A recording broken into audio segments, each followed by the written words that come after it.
C'entro anch'io, c'entro anch'io. Bentrovati, un nuovo appuntamento con Centro Anch'io speciale C'era una volta. Oddio mio, non ci sono le chiavi nel quadro, vero? No, senza mi preoccupare che Susanna da fa un giretto. Non è che si mette in moto che questa scassa tutto, sta buono con ste volanti, tutto quanto. Vi raccontiamo oggi le biglie che erano di varia grandezza. Beh, ancora oggi tutto sommato si usano per giocare e fare sta buona che va a combinare disastri. Bellissimo il gioco delle biglie. Erano costruite con diversi materiali, certo. Cara Federica e cari amici, in vetro, in ferro, in terracotta, questi erano quelli più diffusi. Allora, quelle in ferro venivano recuperate dai bambini, dagli anelli a sfera che venivano smessi dai meccanici. Quelle in vetro invece venivano recuperate dalle bottigliette di gassosa, per le quali mediante una guarnizione in gomma e un meccanismo a leva poi garantivano una chiusura a stagna, mentre le biglie in terracotta, quelle si dovevano proprio acquistare dal tabaccaio. E in cosa consisteva il gioco, cara Federica? Ma le robe del fesse, te che le dai il CQ, che era la biglia più grossa in ferro, e te che le dai sbatticolo contro al mucchietto delle altre biglie. E là è tipo boce ridotte, chi ne spostava di più, insomma. Brava, una roba del genere. Poi, era bellissimo, le mai gigate a Cicotti. A Cicotti. Va bene, ecco, anche questo è un gioco di una volta che comunque ha avuto una trasposizione anche in tempi attuali. Adesso invece, come sempre, facciamo un'interrogazione in centro a Brescia su un altro oggetto particolare. Che la sa.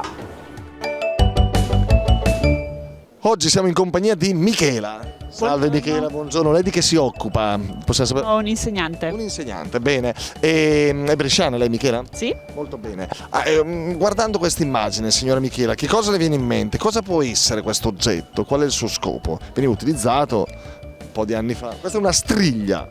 Ah beh, allora è facile. Serviva per i cavalli, per il pelo dei cavalli. Sì, per il pelo dei cavalli, ma anche delle bestie della stalla, perché sa, insomma, nella stalla poi si accovacciavano, si sporcavano, e quindi cavalli e anche altre bestie. Quindi, e quale sarà, secondo lei, il termine dialettale corretto? Strögio o hobbit? Strögia. Strögio, esatto, l'hobbit è un'altra cosa, peraltro neanche molto, molto piacevole, perché è il funerale l'hobbit. Ah, non lo sapevo.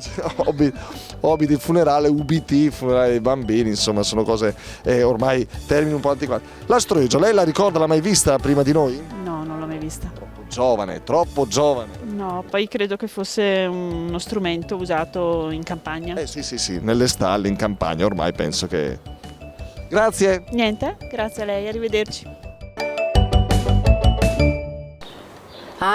La Michela è la che ha capito la che spero di doprarlo con de te la streggia per pitena che caili lei se forse va bene, vabbè, adesso dopo la streggia lo riconoscete, ve lo mostriamo in fotografia. Vabbè, è un scagnilì, de Munzer, per mungere, vedi che è particolare.